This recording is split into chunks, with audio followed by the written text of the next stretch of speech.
Assalamualaikum warahmatullahi wabarakatuh. Saya Rizky Ramayanti dengan NIM 171031362089. Baik, di sini saya akan menjelaskan tentang materi lingkungan investasi pada mata kuliah bisnis internasional. Yang pertama adalah bisnis lingkungan investasi itu apa sih sebenarnya? Nah, di sini saya akan menjelaskan bahwa lingkungan investasi adalah seseorang atau badan usaha atau lembaga yang melakukan investasi, yang pada dasarnya dapat memilih beberapa lingkungan investasi. Yang pertama ada aset real. Aset real yaitu bersifat wujud seperti tanah, bangunan, pengetahuan yang digunakan untuk memproduksi barang, serta para pekerja yang keahliannya diperlukan untuk memanfaatkan sumber daya tersebut. Selanjutnya ada aset real, yang dimana digunakan oleh perusahaan untuk menghasilkan laba. Laba tersebut dialokasikan kepada investor berdasarkan jumlah kepemilikan aset keuangan atau sekuritas yang diterbitkan. Yang selanjutnya kita akan membahas investasi itu terbagi menjadi dua, yaitu yang pertama ada investasi portofolio dan yang kedua ada investasi langsung.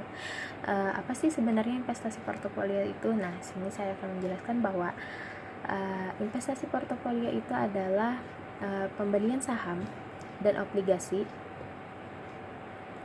untuk memperoleh laba atas dana yang diinvestasikan.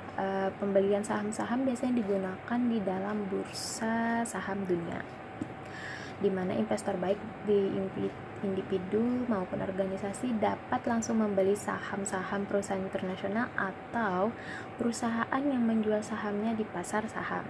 Investor yang berkaitan secara langsung dengan pengendalian perusahaan, tapi mereka menanamkan jumlah yang sangat besar dalam saham dan obligasi dari negara-negara lain.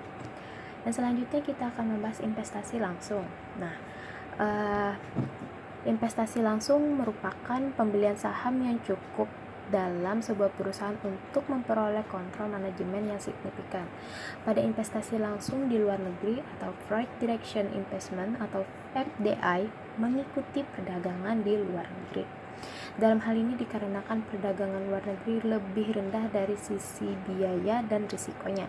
FDI juga menjadi cara manajemen untuk memperluas bisnisnya secara bertahap dengan ukuran pasar yang jauh lebih besar dari yang diperlukan oleh suatu fasilitas produksi luar negeri. Nah, selanjutnya kita akan membahas tentang keputusan investasi internasional. Nah, keputusan investasi merupakan suatu keputusan yang melakukan investasi internasional itu berbeda dengan investasi dalam negeri, yang dimana motivasi internasional dilakukan dengan pertimbangan sangat luas di samping kriteria ekonominya. Nah, dari hal ini kita memiliki beberapa pendapat menurut para ahli. Yang pertama, menurut Kashmir pada tahun 2001 mengatakan bahwa investasi merupakan komitmen atas sejumlah dana atau sumber daya lain yang digunakan saat ini dengan tujuan agar dapat memperoleh keuntungan di masa yang mendatang, atau bertujuan untuk meningkatkan kesejahteraan investor dan kesejahteraan moneter.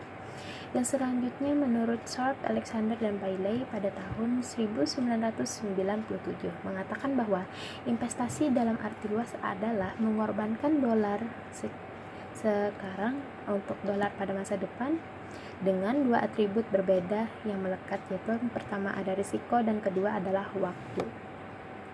Dan pendapat yang terakhir menurut Halim pada tahun 2003 dalam buku titik 2 mengatakan bahwa investasi merupakan penempatan sejumlah dana pada saat ini dengan harapan untuk memperoleh keuntungan di masa yang akan mendatang.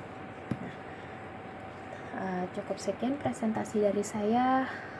Wassalamualaikum warahmatullahi wabarakatuh.